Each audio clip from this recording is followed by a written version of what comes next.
Good morning everyone. আপোনালোক সকলোক study with পাৰভেজৰ এটি নতুন ক্লাছলৈ পুনৰ স্বাগতম জনাইছোঁ।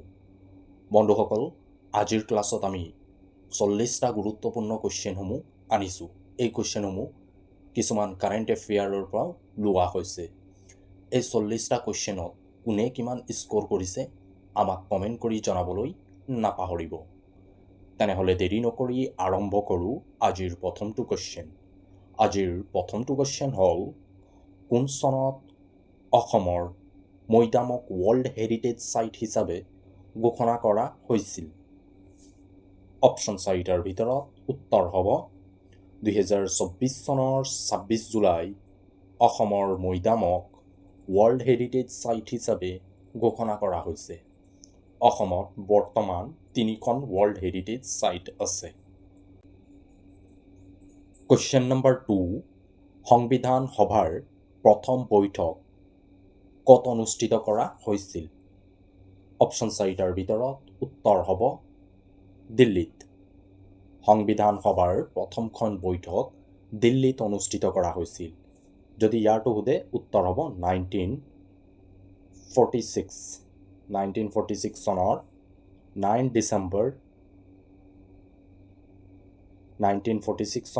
9 ডিচেম্বৰ সংবিধান সভাৰ প্ৰথমখন বৈঠক দিল্লীত অনুষ্ঠিত কৰা হৈছিল। কুৱেশ্যন নম্বৰ 3, কোনজন আহোম স্বৰ্গদেৱে ৰংঘৰৰ পুনৰ নিৰ্মাণ কৰিছিল? ইম্পৰ্টেণ্ট কুৱেশ্যন হয়, বহুবাৰ পৰীক্ষাত আহিছে আৰু উত্তৰটো সকলোৱে পাৰিব লাগে। উত্তৰ হ'ব প্ৰমত্ত সিংহ। স্বৰ্গদেউ প্ৰমত্ত সিংহই ৰংঘৰৰ পুনৰ নিৰ্মাণ কৰিছিল। কুৱেশ্যন নম্বৰ 4, বড়োলেণ্ড টেৰিটৰিয়েল ৰিজনত মুঠ জিলা কেইখন আছে? অপশ্যন 4টাৰ ভিতৰত উত্তৰ হ'ব 5খন। বড়োলেণ্ড টেৰিটৰিয়েল ৰিজনত মুঠ 5খন জিলা আছে: কোকৰাঝাৰ, চিৰাং, বাক্সা, ওদালগুৰি আৰু তামুলপুৰ। কুৱেশ্যন নম্বৰ 5, অসমৰ প্ৰথমগৰাকী মহিলা মন্ত্ৰী অজন্তা নেওগৰ মন্ত্ৰী পদটো তলৰ কোনটো হয়? অপশ্যন এ শিক্ষামন্ত্ৰী, অপশ্যন বি দুটাতে শিক্ষামন্ত্ৰী আছে, অপশ্যন চি চিকিৎসা মন্ত্ৰী, অপশ্যন ডি বিত্তীয় মন্ত্ৰী। উত্তৰ হ'ব বিত্তীয় মন্ত্ৰী। এইটো আমি সকলোৱে জানো, ADRতো অহা কুৱেশ্যন হয়, এইটো ইম্পৰ্টেণ্ট হয়, মনত ৰাখিবা। বন্ধুসকল, ক্লাছটো লাইক কৰি আজিৰ ক্লাছৰ সকলোৱে এটেণ্ডেঞ্চটো দিবা। তো লাইক কৰিবলৈ নাপাহৰিবা। কুৱেশ্যন নম্বৰ 6, কোন চনত আলাবৈ ৰণ সংঘটিত হৈছিল? অপশ্যন 4টাৰ ভিতৰত উত্তৰ হ'ব 1669 চনত আলাবৈ ৰণ সংঘটিত হৈছিল। এই ৰণ আহোম আৰু মোগলৰ মাজত হৈছিল আৰু এই ৰণত আহোমসকল পৰাজয় বহন কৰিছিল। কুৱেশ্যন নম্বৰ 7, ৰায়মনা ৰাষ্ট্ৰীয় উদ্যান অসমৰ কোনখন জিলাত অৱস্থিত? Option A Golaghat, option B Nagaon, option C Sonitpur আৰু অপশ্যন ডি কোকৰাঝাৰ। উত্তৰ হ'ব অপশ্যন ডি অৰ্থাৎ কোকৰাঝাৰ। ৰায়মনা ৰাষ্ট্ৰীয় উদ্যানখন কোকৰাঝাৰ জিলাত অৱস্থিত। 2021 চনত ৰায়মনাক ৰাষ্ট্ৰীয় উদ্যান হিচাপে ঘোষণা কৰা হৈছিল। কুৱেশ্যন নম্বৰ 8, মেটেকা আলি কোনজন আহোম স্বৰ্গদেৱে নিৰ্মাণ কৰিছিল? অপশ্যন 4টাৰ ভিতৰত উত্তৰ হ'ব স্বৰ্গদেউ ৰুদ্ৰসিংহই মেটেকা আলিৰ নিৰ্মাণ কৰিছিল। স্বৰ্গদেউ ৰুদ্ৰসিংহৰ আন এটা নাম হ'ল চুকাম্ফা। কুৱেশ্যন নম্বৰ 9, 2025 চনৰ পদ্মভূষণ বঁটা লাভ কৰা অসমৰ একমাত্ৰ ব্যক্তিগৰাকী কোন হয়? অপশ্যন 4টাৰ ভিতৰত উত্তৰ হ'ব যতীন গোস্বামী। যতীন গোস্বামী দেৱক 2025 চনৰ পদ্মভূষণ বঁটাৰে সন্মানিত কৰা হৈছে। কুৱেশ্যন নম্বৰ 10, কোনটো অনুচ্ছেদক সংবিধানৰ হাড় বুলি কোৱা হয়? উত্তৰ হ'ব অনুচ্ছেদ 19ক সংবিধানৰ হাড় বুলি কোৱা হয়। অনুচ্ছেদ 19ত স্বাধীনতাৰ অধিকাৰৰ বিষয়ে বৰ্ণনা কৰা হৈছে। তোমালোকে মোক কমেণ্ট কৰি জনোৱা ভাৰতৰ সংবিধানৰ কোনটো আৰ্টিকেলক সংবিধানৰ আত্মা বুলি কোৱা হয়। আমি আগৰ ক্লাছসমূহত এই কুৱেশ্যনসমূহ আলোচনা কৰিছোঁ। এক্সামত বহুবাৰ এই কুৱেশ্যন আহিছে। তোমালোকে মোক কমেণ্ট কৰি জনোৱা, ৰিভিজন হ'ব। আৰু সকলো কৈছোঁ কমেণ্ট কৰি জনাবা, যিহেতু দুই তিনিজনে কমেণ্ট কৰে, বাকী কোনোৱে কমেণ্ট নকৰে, তাৰ বাবে সকলো কৈছোঁ কমেণ্ট কৰি জনোৱা, লগতে ৰিভিজন হ'ব। কুৱেশ্যন নম্বৰ 11, কোন চনত অসমত প্ৰথমখন আন্তঃৰাষ্ট্ৰীয় ক্ৰিকেট খেলৰ অনুষ্ঠিত হৈছিল? উত্তৰ হ'ব 1983 চনত অসমত প্ৰথমখন আন্তঃৰাষ্ট্ৰীয় ক্ৰিকেট খেল অনুষ্ঠিত কৰা হৈছিল, আৰু এই খেল ভাৰত আৰু ৱেষ্ট ইণ্ডিজৰ মাজত হৈছিল। কুৱেশ্যন নম্বৰ 12, অসমীয়া দ্বিতীয়খন ছবি ইন্দ্ৰমালতী কোন চনত মুক্তি লাভ কৰিছিল? অপশ্যন 4টাৰ ভিতৰত উত্তৰ হ'ব 1939 চনত অসমীয়া দ্বিতীয়খন ছবি ইন্দ্ৰমালতীখন মুক্তি লাভ কৰিছিল। এই ছবিখনৰ নিৰ্মাতা আছিল জ্যোতিপ্ৰসাদ আগৰৱালাদেৱ।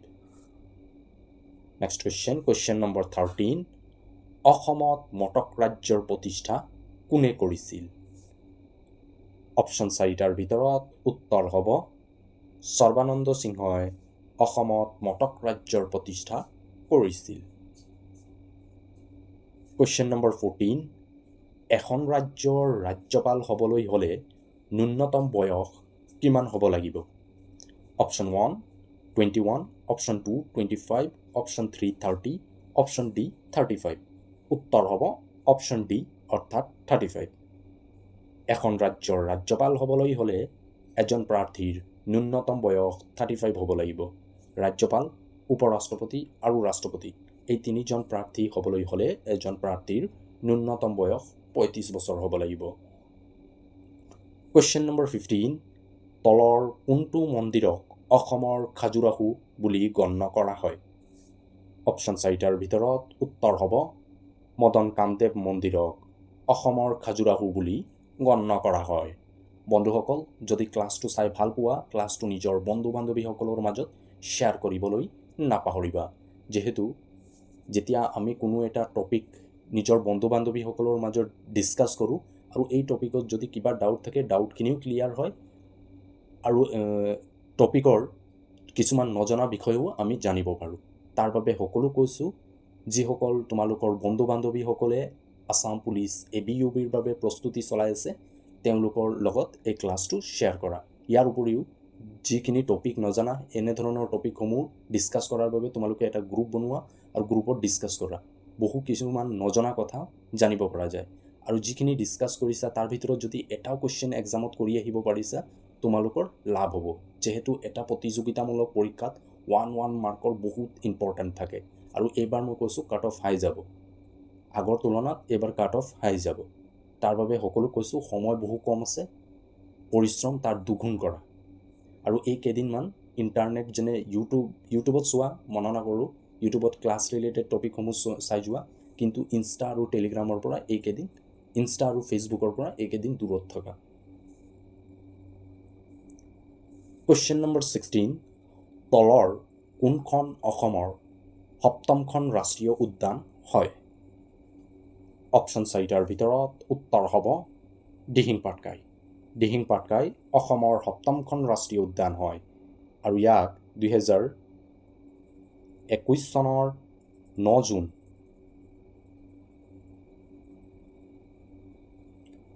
জুন ৰাষ্ট্ৰীয় উদ্যান হিচাপে ঘোষণা কৰা হৈছিল। নেক্সট কুৱেশ্যন নম্বৰ 17, কোন চনত তৃতীয় মোৱামৰীয়া বিদ্ৰোহ সংগঠিত হৈছিল? উত্তৰ হ'ব 1786 চনত তৃতীয় মোৱামৰীয়া বিদ্ৰোহ সংগঠিত হৈছিল। মোৱামৰীয়া বিদ্ৰোহ 3টা হৈছিল, আৰু এইখন আছিল অন্তিমখন।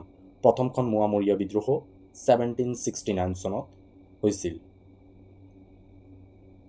কুৱেশ্যন নম্বৰ 18, কোনজন অসমীয়া সাহিত্যিকক অসম কেশৰী নামেৰে জনা যায়? অপশ্যন 4টাৰ ভিতৰত উত্তৰ হ'ব অপশ্যন এ অৰ্থাৎ অম্বিকাগিৰি ৰায়চৌধুৰীক অসম কেশৰী নামেৰে জনা যায়? নেক্সট কুৱেশ্যন নম্বৰ 19, বানিহাল পাছ ভাৰতৰ কোনখন স্থানত অৱস্থিত? অপশ্যন 4টাৰ ভিতৰত উত্তৰ হ'ব জম্মু কাশ্মীৰ। জম্মু কাশ্মীৰত বানিহাল পাছ অৱস্থিত। নেক্সট কুৱেশ্যন নম্বৰ 20, গুপ্ত বংশৰ কোনজন ৰজাই বিক্ৰমাদিত্য উপাধি গ্ৰহণ কৰিছিল?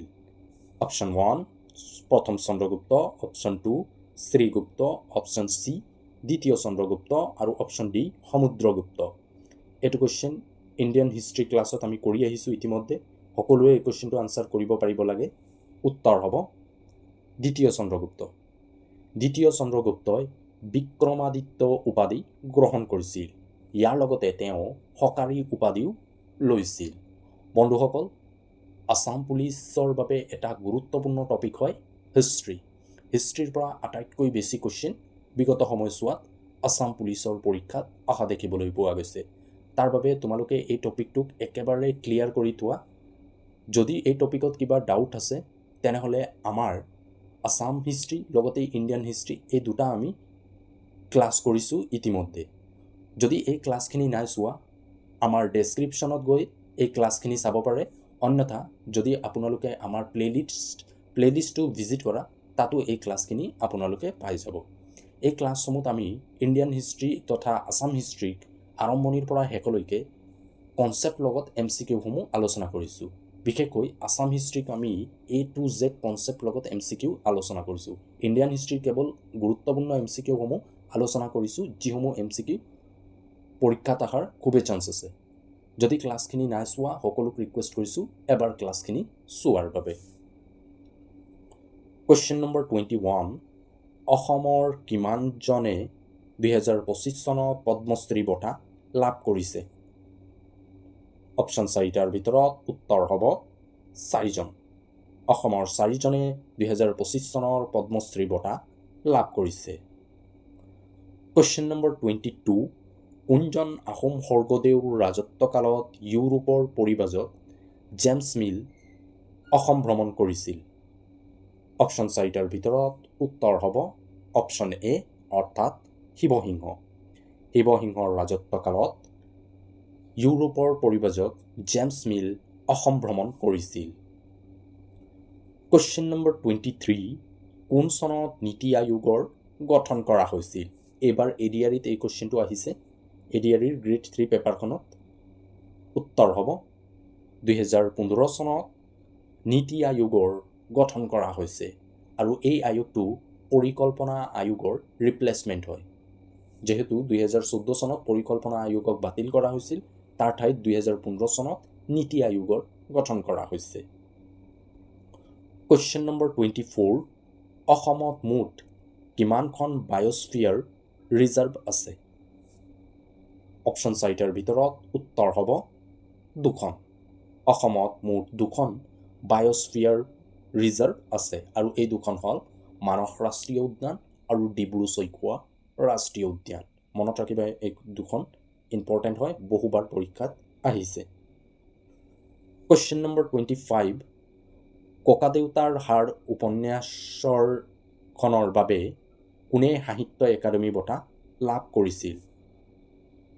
অপশ্যন 4টাৰ ভিতৰত উত্তৰ হ'ব নৱকান্ত বৰুৱা। নৱকান্ত বৰুৱাই ককাদেউতাৰ হাড় উপন্যাসখনৰ বাবে সাহিত্য একাডেমী বঁটা লাভ কৰিছিল আৰু তেওঁ এই বঁটা 1975 চনত লাভ কৰিছিল। ইয়াৰটো মনত থবা, এক্সামত আহি যাব পাৰে। কুৱেশ্যন নম্বৰ 26, গংগা নদীৰ আটাইতকৈ ডাঙৰ উপনৈখনৰ নাম কি হয়? উত্তৰ হ'ব যমুনা নৈ। যমুনা নৈ হ'ল গংগা নদীৰ আটাইতকৈ ডাঙৰ উপনৈ। কুৱেশ্যন নম্বৰ 27, গৌতম বুদ্ধই তেখেতৰ প্ৰথম ধৰ্মীয় বাণী কোনখন স্থানত দিছিল? অপশ্যন 4টাৰ ভিতৰত উত্তৰ হ'ব সাৰনাথত। সাৰনাথত তেওঁ প্ৰথম বাণী দিছিল আৰু এই প্ৰথম বাণীক ধৰ্মচক্ৰ বুলি কোৱা হৈছিল। 5জন শিষ্যৰ মাজত এই বাণী দিছিল। কুৱেশ্যন নম্বৰ 28, কোন চনত নাটৰ গঠন কৰা হৈছিল? নাটোৰ সম্পূৰ্ণ নাম হ'ব নৰ্থ আটলাণ্টিক ট্ৰিটি অৰ্গেনাইজেশ্যন। নাটোৰ গঠন 1949 চনত কৰা হৈছিল। নাটোৰ সম্পূৰ্ণ নাম হ'ল নৰ্থ আটলাণ্টিক ট্ৰিটি অৰ্গেনাইজেশ্যন। 1949 চনত নাটোৰ গঠন কৰা হৈছিল। কুৱেশ্যন নম্বৰ 29, মটক ৰাজ্যৰ ৰাজধানী ক'ত আছিল? উত্তৰ হ'ব বেংমাৰা। মটক ৰাজ্যৰ ৰাজধানী বেংমাৰা হয়। বেংমাৰা বৰ্তমানৰ তিনিচুকীয়া হয়, য'ৰ মোৰ জিলা হয় তিনিচুকীয়া। আৰু তোমালোকে ক'ৰ পৰা আমাৰ ক্লাছ চাইছা কমেণ্টত লিখিবলৈ নাপাহৰিবা। যিহেতু মোৰ ঘৰ তিনিচুকীয়াত হয়, তোমালোকে ক'ৰ পৰা আমাৰ ক্লাছটো চাইছা কমেণ্ট কৰিবলৈ নাপাহৰিবা। কুৱেশ্যন নম্বৰ 30, আত্মানুসন্ধান আত্মজীৱনীখনৰ ৰচনা কোনে কৰিছিল? অপশ্যন 4টাৰ ভিতৰত উত্তৰ হ'ব হোমেন বৰগোহাঁই। হোমেন বৰগোহাঁয়ে আত্মানুসন্ধান আত্মজীৱনীখনৰ ৰচনা কৰিছিল। ইম্পৰ্টেণ্ট হয়, বহুবাৰ পৰীক্ষাত আহিছে, মনত ৰাখিবা। কুৱেশ্যন নম্বৰ 31, অসমৰ প্ৰথম নন কংগ্ৰেছীয় মুখ্যমন্ত্ৰী গৰাকী কোন আছিল? উত্তৰ হ'ব গোলাপ বৰবৰা। গোলাপ বৰবৰা আছিল অসমৰ প্ৰথম নন কংগ্ৰেছীয় মুখ্যমন্ত্ৰী। আৰু ভাৰতৰ বুলি কুৱেশ্যন সুধিলে উত্তৰ হ'ব মোৰাৰজী দেশাই। কুৱেশ্যন নম্বৰ 32, কোনজন আহোম স্বৰ্গদেৱে নগা আলিৰ নিৰ্মাণ কৰিছিল? অপশ্যন 1 ৰুদ্ৰসিংহ, অপশ্যন 2 গদাধৰ সিংহ, অপশ্যন 3 শুক্লেংমুং, অপশ্যন ডি শিৱসিংহ। উত্তৰ হ'ব শুক্লেংমুং। স্বৰ্গদেউ শুক্লেংমুঙে নগা আলিৰ নিৰ্মাণ কৰিছিল। কুৱেশ্যন নম্বৰ 33, কোন আছিল ভাৰতৰ উচ্চতম ন্যায়ালয়ৰ প্ৰথম অসমীয়া মুখ্য ন্যায়াধীশ? উত্তৰ হ'ব পাৰ্বতী কুমাৰ গোস্বামী। তেওঁ আছিল উচ্চতম ন্যায়ালয়ৰ প্ৰথম অসমীয়া মুখ্য ন্যায়াধীশ। বন্ধুসকল, যদি তোমালোকে আমাৰ ইণ্ডিয়ান পলিটি আৰু কনষ্টিটিউশ্যন ৰিলেটেড ক্লাছসমূহ নাই চোৱা, তেনেহ'লে তোমালোকে এটা ডাঙৰ ভুল কৰিছা। যিহেতু আমি 10টা ক্লাছত ইণ্ডিয়ান পলিটি আৰু কনষ্টিটিউশ্যনক আৰম্ভণিৰ পৰা শেষলৈকে কনচেপ্ট লগত MCQ আলোচনা কৰিছোঁ। আছাম পুলিচৰ আন এটা অন্যতম আৰু গুৰুত্বপূৰ্ণ টপিক হ'ল ইণ্ডিয়ান পলিটি। ইয়াৰ উপৰিও আছাম পুলিচৰ যদি আমি চাওঁ কুৱেশ্যন পেপাৰসমূহ, ইণ্ডিয়ান পলিটি আৰু কনষ্টিটিউশ্যনৰ পৰা কুৱেশ্যন আহিছে। অসমীয়া সাহিত্য সাহিত্যিক আলোচনী এইটো টপিকৰ পৰাও কুৱেশ্যন অহা দেখিবলৈ পোৱা যায়। অসমৰ ভূগোল ইয়াৰ পৰাও কুৱেশ্যন অহা দেখিবলৈ পোৱা যায়। যদি এই ক্লাছসমূহ আপোনালোকে নাই চোৱা, এবাৰ আমাৰ প্লেলিষ্টত ভিজিট কৰা। এই ক্লাছসমূহ একেবাৰে ধুনীয়াকৈ সজাই ৰখা হৈছে। যদি ক্লাছখিনি নাই চোৱা, ক্লাছখিনি চাব পাৰা।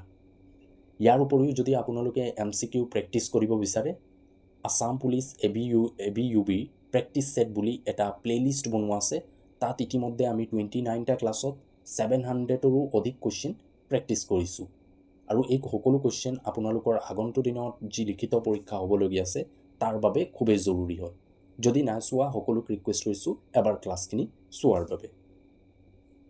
কুৱেশ্যন নম্বৰ 34, সিন্ধু সভ্যতাৰ জনসাধাৰণে কাৰ পূজা কৰিছিল? অপশ্যন 4টাৰ ভিতৰত উত্তৰ হ'ব পশুপতিনাথ। সিন্ধু সভ্যতাৰ জনসাধাৰণে পশুপতিনাথৰ পূজা কৰিছিল। নেক্সট কুৱেশ্যন নম্বৰ 35, ভাৰতে কোনখন ৰাষ্ট্ৰৰ সৈতে আটাইতকৈ দীঘল আন্তঃৰাষ্ট্ৰীয় সীমাৰেখা স্পৰ্শ কৰে? উত্তৰ হ'ব বাংলাদেশ। বাংলাদেশৰ সৈতে ভাৰতে আটাইতকৈ ডাঙৰ আন্তঃৰাষ্ট্ৰীয় সীমাৰেখা স্পৰ্শ কৰে। কুৱেশ্যন নম্বৰ 36, শ্ৰীমন্ত শংকৰদেৱে বৰগীতসমূহ কোন ভাষাত ৰচনা কৰিছিল? উত্তৰ হ'ব ব্ৰজাৱলী ভাষাত শ্ৰীমন্ত শংকৰদেৱে বৰগীতসমূহ ৰচনা কৰিছিল। কুৱেশ্যন নম্বৰ 37, আহমেদাবাদ চহৰখন কোন নদীৰ পাৰত অৱস্থিত? উত্তৰ হ'ব সাবৰমতী নদীৰ পাৰত আহমেদাবাদ চহৰখন অৱস্থিত। নেক্সট কুৱেশ্যন নম্বৰ 38, নামবৰ অভয়াৰণ্য অসমৰ কোনখন জিলাত অৱস্থিত? অপশ্যন 4টাৰ ভিতৰত উত্তৰ হ'ব কাৰ্বি আংলং জিলা। কাৰ্বি আংলং জিলাত নামবৰ অভয়াৰণ্য অৱস্থিত। কুৱেশ্যন নম্বৰ 39, ইংৰাজী বাতৰি কাকত আছাম ট্ৰিবিউন কোন চনত প্ৰকাশিত হৈছিল? উত্তৰ হ'ব 1939 চনত আছাম ট্ৰিবিউন বাতৰি কাকতখন প্ৰকাশিত হৈছিল। আজিৰ শেষৰটো কুৱেশ্যন হ'ল, কাক অসমৰ বিহুৰ সম্ৰাট নামেৰে জনা যায়? উত্তৰ হ'ব খগেন মহন্তক অসমৰ বিহুৰ সম্ৰাট নামেৰে জনা যায়। তো বন্ধুসকল, আজিৰ এই 40টা কুৱেশ্যনক কোনে কিমান স্ক'ৰ কৰিছে আমাক কমেণ্ট কৰি জনাবলৈ নাপাহৰিব। যদি ক্লাছ কিবা ডাউট থাকে, ডাউটটো আমাক কমেণ্ট কৰিবলৈ নাপাহৰিব। আজিৰ এই ক্লাছটো কৰি যদি ভাল লাগিল, তো ক্লাছটো লাইক কৰাৰ লগতে তোমালোকৰ বন্ধু বান্ধৱীসকলৰ মাজত ক্লাছটো শ্বেয়াৰ কৰি দিবা। ইয়াৰ উপৰিও যদি আপোনালোকৰ মাজত কোনোবা আজি প্ৰথমবাৰ আমাৰ চেনেলত ভিজিট কৰিছে, তো চেনেলটো ছাবস্ক্ৰাইব কৰিবলৈ নাপাহৰিবা। ছাবস্ক্ৰাইব কৰা এতিয়াই কৰা হ'ল। তো আজি ইমানেই আছিল। পুনৰ লগ পাম আমি আমাৰ অন্য এটি ক্লাছলৈ। Thank U.